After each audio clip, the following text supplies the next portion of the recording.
I am Kira Schaefer, and I am the factotum, so I do everything around here regarding marketing and pastoral help and assistance and management. So a little bit of everything.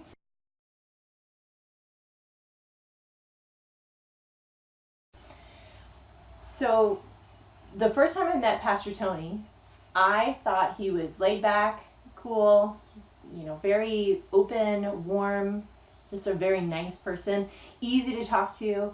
My interview was the best interview that I've ever had because he just made me feel instantly at ease. As far as when I saw him in worship, it was a little bit different because I wasn't used to seeing somebody standing up in robes with a collar and the whole 9 yards. So it wasn't, at first, a very comfortable situation for me. But I got to a place where I started to understand why that was an important part of the worship experience for him as the pastor, as well as for the people in the congregation, to help bring that sense of sacredness to the moment.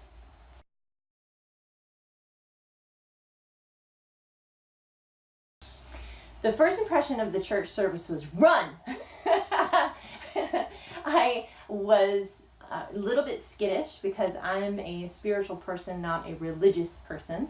And so when I came in and I saw, we heard the organ and we, saw the pews had a lot more people that were of advanced years, and then I wasn't seeing things that were connecting me to what I traditionally felt that sacredness with.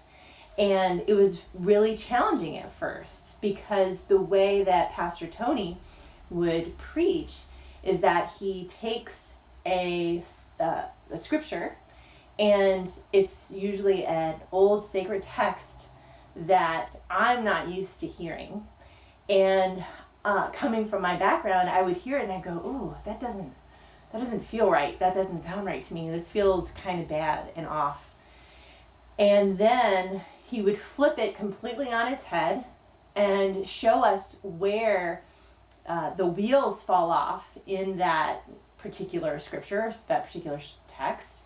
And then he would also show us how that can apply or doesn't any longer apply in our life now, but still that it's necessary for us to look and follow the teachings of Jesus in a very contemplative way instead of a blind, I'm following this because I'm supposed to have faith way.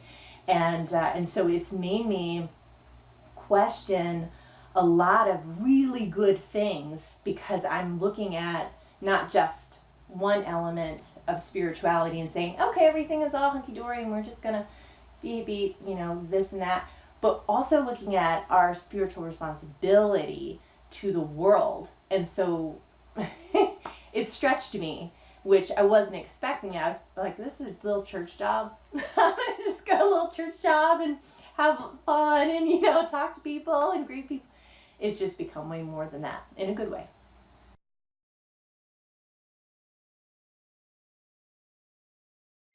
The music. So I felt at first, again, it was very challenging for me because I'm hearing this organ and I'm like transported back into my Baptist days, and I'm thinking, oh Lord, what have I got myself into?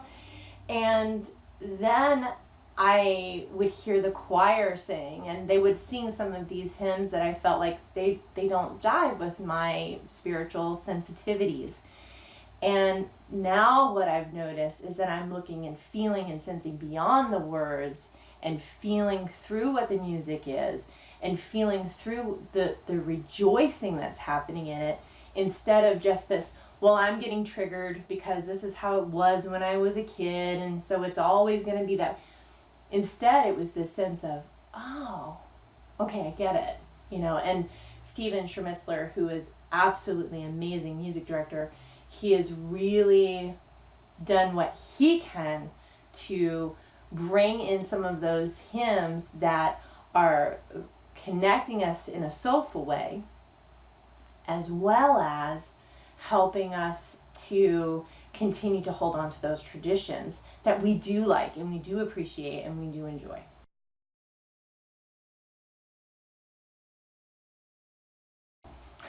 Where are all the young people? The young people are, I think, finding their way, and they're learning about different types of churches that they can now attend, where we're kind of set in this little, not little, but in this one space, and we're trying to communicate out into the world that this is a safe place for everybody to come who is who's searching. Instead of somebody saying, well, we're going to tell you how you're supposed to feel about religion and spirituality and Jesus, and we're saying, come hang out with us and we'll discover it together. And I think that younger people have had a hard time being able to find that online or in different churches, and so it's still continuing to put that out there that this is actually available.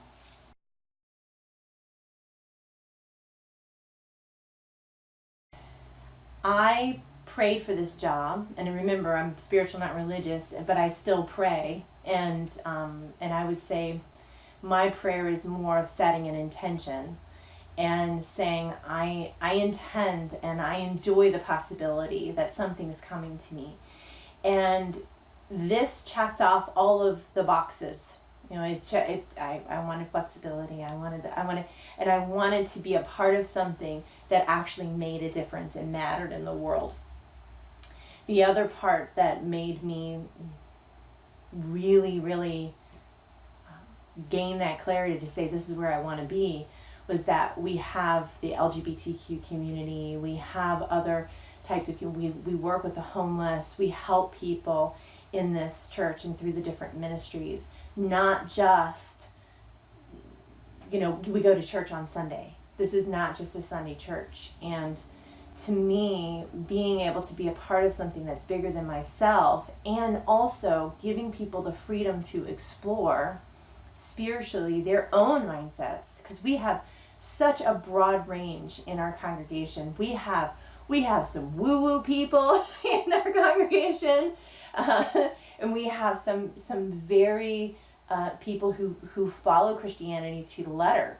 And so we have this beautiful range where we can all learn and grow together. And to me, that's kind of the thing that made it a good option for me.